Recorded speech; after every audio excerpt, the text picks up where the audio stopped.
ว่าฟ้าเอ้ยฟ้าห้องคาม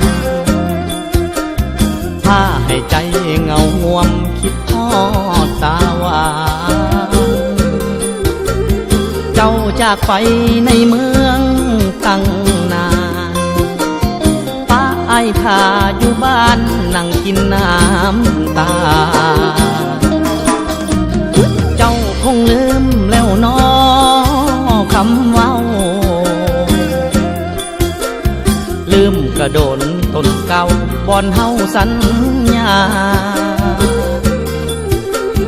ว่าจะคืนมาบ้านซอยอ้ายดำนารอจนเข้าถือพายังบ่ได้ข่าวเห็นฟ้าอุ้มฝนเบิ่งคือมีคนอุ้มน้องล้างสังหรณ์ฟองว่าน้องนั้นมีผู้บ่าวยามเมฆไหลซ้อนเบิ่งคือคนนอนหมุนตั้งเจ้าน้ำตาไหลยาวในข่าวเมฆไหลยันหมดจังว่าฟ้าเอ้ยฟ้าห้องลาไอ้ยานน้องเปลี่ยนใจคือฟ้าสั่งฝนเห็นฟ้าหยิกคิ้วไอ้แห้งเป็นห่วงหน้ามนเห็นฟ้าอุ้มฝนเบิ่งคือคนอุ้มน้อง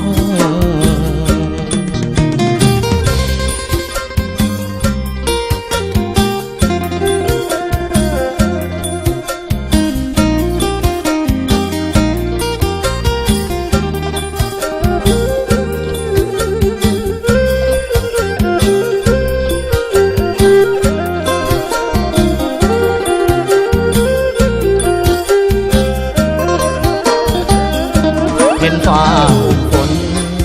เบิ่งคือมีคนอุ้มน้องล้างสังหรณ์ฟองว่าน้องนั้นมีผู้บ่าว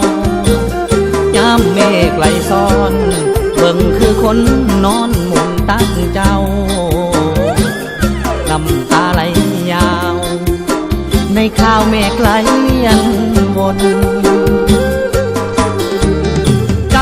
ฟ้าเอ้ยฟ้าห้องลายไอ้ยานน้องเปลี่ยนใจคือฟ้าสั่งฝนเห็นฟ้าหยิกคิ้วไอ้แห้งเป็นห่วงหน้ามนเห็นฟ้าอุ้มฝนเบิ่งคือคนอุ้มน้องไอ้แนมเห็นฟ้าอุ้มฝนคือจังมีคนมาอุ้มแฟนอาย